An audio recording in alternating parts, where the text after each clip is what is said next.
Hello my dear student, welcome to our YouTube channel Sandeep institute centre में। तो पिछले video में आप लोग ने देखा था कि बहुत सारे क्वेश्चन जो थे हल्का हल्का सारे कुछ डेफिनेशन जो बन रहे थे वो उसको हमने क्लियर कर दिया था। आज उसके आगे देखेंगे वीडियो में। तो देखिए, आज का जो टॉपिक होने वाला है वो है गोलीय दर्पण की फोकस दूरी और उसकी वक्रता त्रिज्या में संबंध। गोलीय दर्पण की फोकस दूरी और उसकी वक्रता त्रिज्या में संबंध। तो देखिए, मान लीजिए कोई अवतल दर्पण है। यह अवतल दर्पण हम लिए हैं। यहाँ पर देखिए, इसके बाहरी पृष्ठ जो है यहाँ का रंजित किया हुआ है और इसके बीच में हम संबंध जानेंगे कि क्या इसके बीच में संबंध है। गोलीय दर्पण की जो फोकस दूरी है और उसकी वक्रता त्रिज्या में क्या संबंध होते हैं, उसके बारे में आज चर्चा करेंगे। तो देखिए, मान लीजिए कोई प्रकाश की किरण जो है यहाँ पर से ए जो है, यहाँ से प्रकाश की किरण आ रही है यहाँ पर और उसके बाद यह जो यहाँ से फिर इसका परावर्तन हो रहा है और यहाँ फोकस है, ये फोकस है। तो ये ध्रुव है और ये वक्रता केंद्र है। तो यहाँ पर इसके बारे में तो ये फिगर है, इसको अच्छे से देख लीजिए। इसके बारे में देखेंगे कि क्या है। तो चित्र में देखिए, यहाँ पर दिख रहा है कि गोलीय दर्पण की फोकस दूरी और वक्रता त्रिज्या में संबंध। तो देखिए इसमें क्या संबंध है। तो देखिए, चूंकि त्रिज्या सीबी दर्पण सतह के बिंदु बी पर अभिलंब है, परावर्तन के नियम से जानते हैं कि परावर्तन के जो नियम है उसमें बताया गया है कि आपतित किरण और परावर्तित किरण तथा आपतन बिंदु पर खींचा गया अभिलंब तीनों क्या होते हैं, एक ही समतल होते हैं, समतल में होते हैं। और आपतन, दूसरा नियम है, आपतन कोण जो होते हैं वो परावर्तन कोण के बराबर होते हैं। तो वही यहाँ पर दिखाया जा रहा है कि देखिए, ये तीनों जो है, ये समतल दर्पण जो है, तो यहाँ पर किरण आपतित किरण आ रही है, इधर से परावर्तित हो रही है, मतलब आ रही है किरण और इधर से निकल रही है किरण। और इसका बीच का जो एक अभिलंब डाला गया है वह तीनों क्या होंगे, एक ही समतल में होंगे। फिगर में यही दिखाया जा रहा है। तो यहाँ पर दिखाया जा रहा है। तो यहाँ पर देखिए, इसलिए परावर्तन के नियम में जो हम अभी बोले हैं वही है कि आपतित किरण, अपरावर्तित किरण और आपतन बिंदु पर खींचा गया अभिलंब तीनों एक ही समतल में होते हैं। तो देखिए, यहाँ पर यह एक त्रिभुज के रूप में बन रहा है, ए बी सी। अगर यहाँ पर लीजिएगा तो कोण ए बी सी यहाँ पर कोण बन रहा है ना।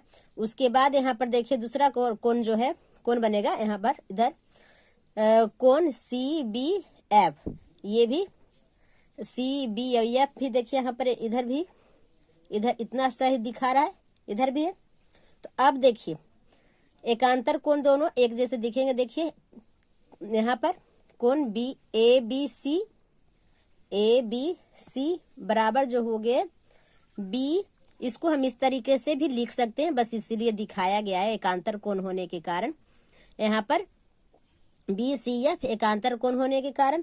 तो इस चीज को और अलग तरीके से घुमा के दूसरे, इसको उलट इधर उधर करके भी हम लिख सकते हैं। तो इसलिए देखिए, कोण सी बी एफ बराबर जो है सी बी और एफ जो बराबर है किसके, कोण बी सी एफ।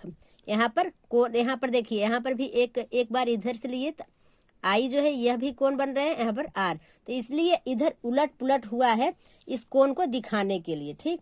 तो यह दोनों कोण बन रहे हैं। तो ये क्या हुआ, त्रिभुज कौन सा बन रहा है, समद्विबाहु त्रिभुज बन रहे हैं। इसके दो जो यहाँ पर दो जो कोण है, एंगल है, वह क्या है, बराबर है। तो अतः देखिए, बी एफ जो है, बी एफ बराबर एफ सी समद्विबाहु त्रिभुज की भुजा होने के कारण। तो यदि बी पी के बहुत ही निकट हो, यदि जो है बी पी के बहुत ही निकट हो, तो बी एफ बराबर पी एफ हो गया। जो बी और एफ, यहाँ पर देखिए बी और एफ ये किसके बराबर हो गए, पी एफ के बराबर हो गए। तो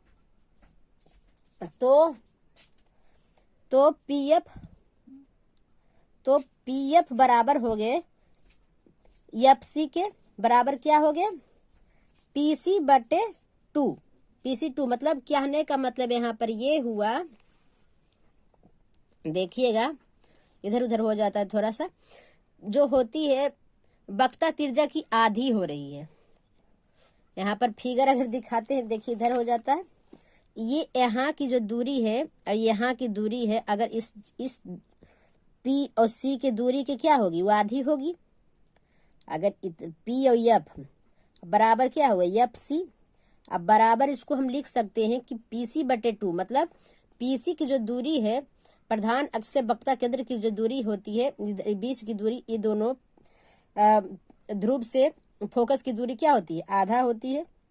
फोकस के वक्रता केंद्र की दूरी क्या होती है, आधी होती है। इसी चीज को दिखाया गया है। तो यहाँ पर देखिए PF बराबर FC बराबर PC/2, इसलिए इसको हम कह सकते हैं कि F बराबर R/2 की जो होती है गोलीय दर्पण। इसमें देखिए यहाँ पर आधी हो रही है ना, इसके आगे हम देख लेते हैं क्या कहा जा रहा है। तो जहां पर देखिए PC बराबर R, मतलब दर्पण की वक्रता त्रिज्या को सूचित किया जा रहा है, दर्पण की वक्रता त्रिज्या को सूचित किया जा रहा है। तो इसमें दर्पण अवतल हो या उत्तल, यदि आपतन बिंदु ध्रुव से बहुत ही दूर ना हो तो फोकस दूरी दर्पण की वक्रता त्रिज्या की क्या होती है, आधी होती है। यही इसका संबंध है कि फोकस दूरी जो होती है वक्रता त्रिज्या की आधी होती है, जो हम फिगर के द्वारा हम आप लोग को बताए हैं।